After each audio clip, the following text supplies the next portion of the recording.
Good morning, students. Students, how are you? I hope you all are fine.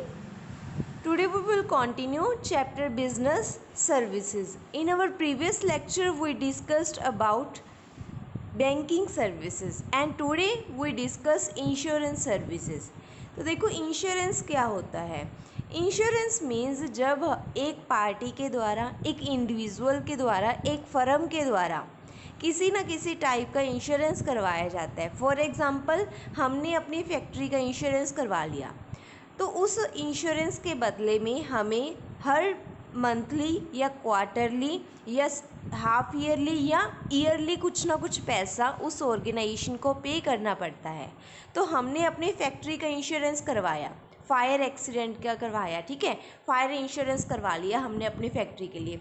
तो जब भी कोई fire accident हमारी फैक्ट्री में होगा तो जितना भी लॉस होगा वो कौन पे करेगा? उस इंडस्ट्री, उस ऑर्गेनाइजेशन के द्वारा हमें पे किया जाएगा ताकि जो भी हमारा लॉस हुआ है वो कवर हो सके. तो उसके लिए हमें हर मंथ, मैंने आपको बताया मंथली, ईयरली या क्वार्टरली कोई भी हो सकता है टाइप उसकी, वो इंश्योरेंस के बदले में हमें प्रीमियम पे करना पड़ता है. तो बाद में जब भी लॉस होगा वो पेमेंट कौन कर देगा? हमें वो ऑर्गेनाइजेशन करेगी. नाउ इंश्योरेंस सर्विसेज बुक से रीड करेंगे. Insurance is a contract between, insurance एक कॉन्ट्रैक्ट है बिटवीन इंश्योरर एंड इंश्योर्ड, दोनों के बीच एक कॉन्ट्रैक्ट होता है. इंश्योरर जो कंपनी हमें इंश्योरेंस दे रही है, इंश्योरेंस जो इंश्योरेंस करवाता है, जिसको पैसा मिलता है, जब जिसका लॉस होता है तो उसको पैसा मिलता है. Which insurer agree to make good the loss of insured of happening of an event in consideration of regular payment. तो जो भी लॉस होता है वो इंश्योरर बोलता है कि मैं तुम्हें पे कर दूंगा, बट तुम्हें उसके बदले में मुझे कुछ ना कुछ पेमेंट, कुछ ना कुछ प्रीमियम पे करना पड़ेगा. तो जो पेमेंट पे की जाती है वो होती है प्रीमियम. दिस एग्रीमेंट और contract is in writing is known as insurance policy. तो ये कॉन्ट्रैक्ट राइटिंग में होता है, रिटर्न में होता है, इस तरह के कॉन्ट्रैक्ट को बोला जाता है insurance policy. Now the important terms, what is insurer, ठीक है, who is insurer, who is insured, what is happening of event and what is premium. Let us discuss from its first point, that is who is insurer. Insurer कौन है? Is the insurer is the individual और firm. तो एक individual भी हो सकता है और फर्म भी हो सकती है. As insurance company which agree to compensate the loss of insured, जो एग्री होती है कि मैं तुम्हें फ्यूचर में तुम्हारे लॉस की पेमेंट कर दूंगा, तुम्हारा जो भी लॉस होगा मैं तुम्हें उस लॉस का पैसा पे कर दूंगा. तो वो होती है इंश्योरेंस कंपनी. सेकेंड है इंश्योर्ड. इंश्योर्ड एक इंडिविजुअल भी हो सकता है, एक फर्म भी हो सकती है. Who get compensation of loss, जिससे प्राप्त होता है, हासिल होता है, लॉस की कंपेंसेशन मिलती है. Insured get regular amount of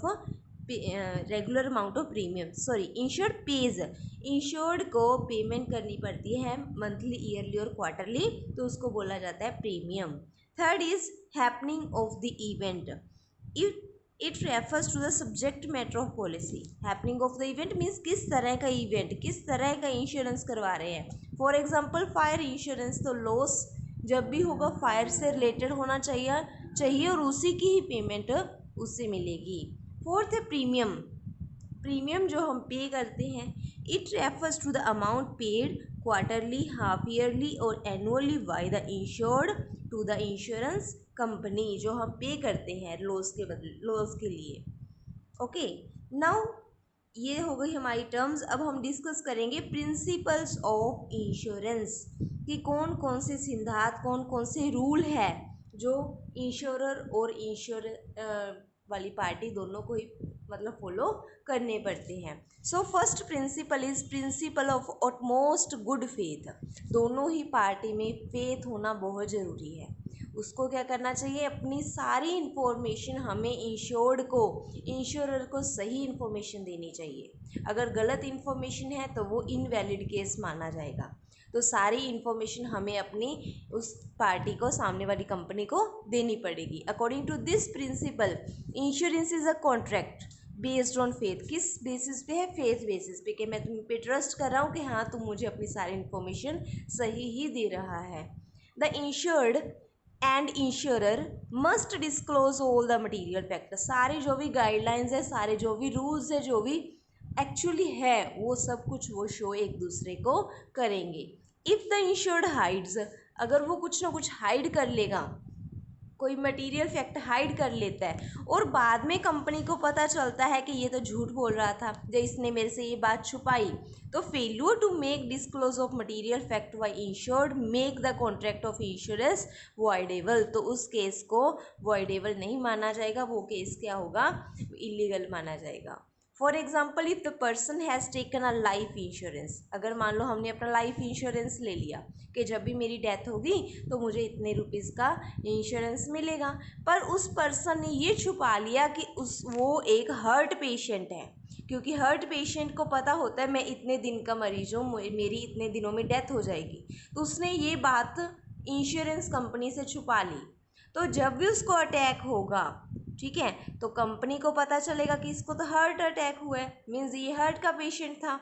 तो अगर हार्ट का पेशेंट उसने ये बात छुपा ली तो कंपेंसेशन देने से वो कंपनी मना भी कर सकती है, क्योंकि ये फेथ होना ज़रूरी है, मतलब ट्रस्ट किया है तो वो उसको सच ही बोलना पड़ेगा। अगर कल को पता चलता है तो वो कंपेंसेशन देने से मना भी कर सकती है। Second point, principle of insurable interest. इसमें क्या है देखो, according to this principle the insured must have an insurable interest, उसको फुली इंश्योरेंस जितना भी है वो मिलेगा ही मिलेगा। For example, if a person has taken a loan against the security of factory premises, a lender can make fire insurance policy, उसने क्या करवाया, अपनी फैक्ट्री का फायर इंश्योरेंस करवा लिया of that factory without being the owner of the factory, वो owner नहीं था फिर भी उसने इंश्योरेंस करवाया, because he is a financial interest in the factory premises, क्योंकि उसको फैक्ट्री में बहुत ज़्यादा इंटरेस्ट है।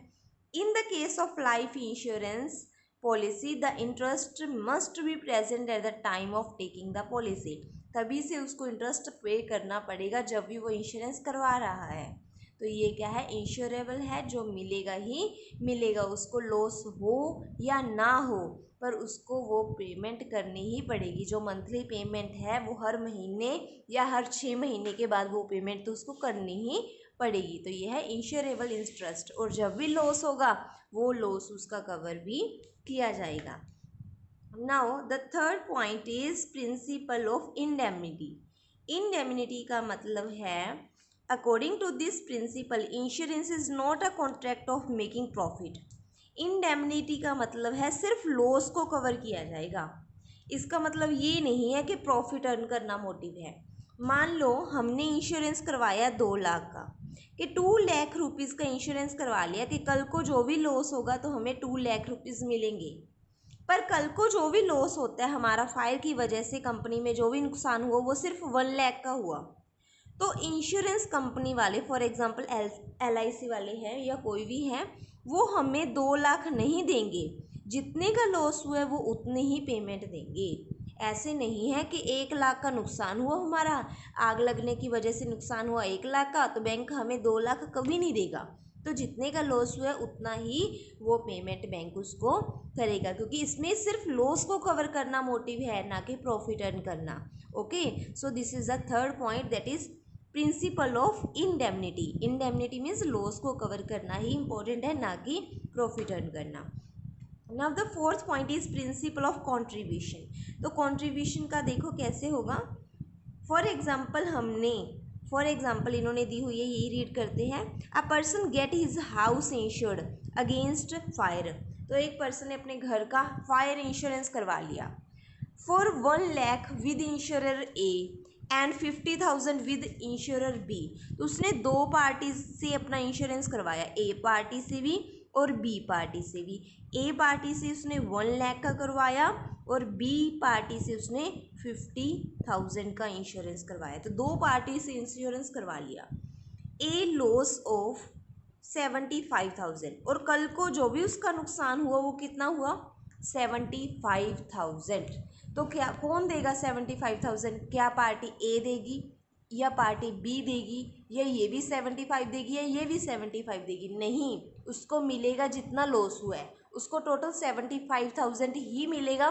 कुछ पार्ट देगा पार्ट ए, कुछ पार्ट उसका 75 का देगा बी। तो उसको कैलकुलेट करने का मेथड क्या है, सम insured with a particular insurer multiply actual loss divide total sum.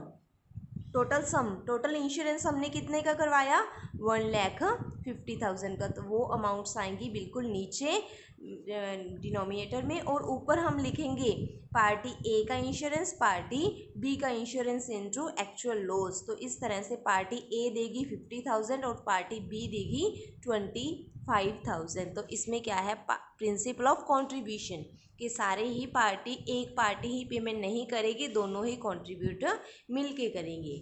Fifth point is principle of subrogation. इसमें है देखो, for example if a person has fire insurance policy for his factory का fire insurance करवाया, due to fire he suffer loss of 1 lakh, उसका नुकसान हुआ 1 lakh rupees का, he get compensation for the same, और उसको कंपनी की तरफ से 1 लाख रुपीज़ वो नुकसान का मिल गया। ओके, व्हाट क्या होता है फ्यूचर में, थोड़े टाइम बाद जो गुड्स जल गई थी, बरंट हो चुकी थी, उसको उसने बेच के पर्सन ने 10,000 रुपया कमा लिया। अब 10,000 रुपया वो खुद नहीं रख सकता, उसको बैंक को वापस करना पड़ेगा, क्योंकि सिर्फ बैंक का मोटिव लॉस कवर करना है, ना कि उसका प्रॉफिट देना। ओके, तो जो भी गुड्स उसने सेल करके पैसा कमाया, वो पैसा उसको बैंक को वापस देना पड़ेगा। आज लॉस हुआ, रिपीट कर रही हूँ रजत, ध्यान से सुनो, आज हमारा लॉस हुआ 1 लाख का, कंपनी ने 1 लाख हमें दे दिया, बात ख़त्म? नहीं, बात ख़त्म नहीं हुई। मान लो हमारे पास जो मटेरियल बच गया था उसको हमने जाके बाज़ार में सेल कर दिया, उसको बेच के हमें 10,000 रुपया मिल गया, तो वो 10,000 हमें बैंक को देना पड़ेगा, हम अपने पास खुद नहीं रख सकते, क्योंकि बैंक ने हमें दिया जब लोड थी वो, तब उसने हेल्प कर दी, बट अब उसको हमें पेमेंट वापस भी करनी पड़ेगी, क्योंकि कंपनी का जो मोटिव होता है सिर्फ लॉस को कवर करना है। ओके, तो ये है principle of subrogation. Now 6 point, principle of causa. Causa means cause, cause means reason, जिस चीज़ का इंश्योरेंस करवाया पैसा सिर्फ उसी का मिलेगा, अदर किसी चीज़ का नहीं मिलेगा। ओके, जिस चीज़ का हमने इंश्योरेंस करवाया है वही ही लाइबिलिटी होगी बैंक की उसी के लिए। For example if a person has taken marine insurance, marine मतलब समुंदर का इंश्योरेंस करवाया, मीन्स अगर समुंदर में कोई जहाज शिप चला रहा है तो उस टाइम कोई भी एक्सीडेंट होता है तो उसके लिए बैंक लाइबल होता है। तो उस पर्सन ने क्या करवाया, अपना माइराइन इंश्योरेंस करवा लिया for sending the wheat bags, उसने अपने वीट के, कनक के बैग एक जगह से दूसरी जगह पहुंचाने थे भी, अगर कोई रास्ते में लॉस होता है तो वो कौन पे करेगा, बैंक। वर्ड क्या होता है, on the way A rat spoiled the wheat, एक चूहे ने सारा जो कनक था वो सारा खराब कर दिया, क्या बैंक इसकी पेमेंट करेगा, नहीं करेगा, क्योंकि उसने समुद्र, पानी का भी, पानी में कोई किश्ती तेज आने से, तेज बहा आने से फिर कोई नुकसान होता तभी बैंक लाइबल होता, अब नुकसान किसकी वजह से हुआ, चूहे की वजह से, तो बैंक पेमेंट नहीं करेगा। तो काज जिस चीज़ का हम करवा रहे हैं वही होता है। 7th point, principle of mitigation of loss. Mitigation of loss देखो क्या है, according to this principle the insured must take care of his property, अपनी प्रॉपर्टी का ध्यान रखें, ऐसे ना हो कि मैंने तो बीमा करवा लिया, लॉस होता है तो होने दो, भी बैंक पेमेंट कर देगा, नहीं, अगर ऐसा पता चलता है बैंक वालों को कि इसने ध्यान नहीं रखा तो बैंक पेमेंट भी नहीं करेगा। मान लो आग लग गई फैक्ट्री में, हम खड़े होकर देख रहे हैं भी, चलो कोई बात नहीं बैंक हमें पेमेंट कर देगा, नहीं, ऐसा नहीं होगा, हमें अपनी प्रॉपर्टी की केयर खुद पहले करनी पड़ेगी। Principal of mitigation of loss. Okay, तो ये प्रिंसिपल, तो आज आपने प्रिंसिपल्स लर्न करने हैं। ओके, और सम बेसिक टर्म्स जो मैंने आपको रीड करवाई वो भी आपने रीड करनी है। Okay, thank you students.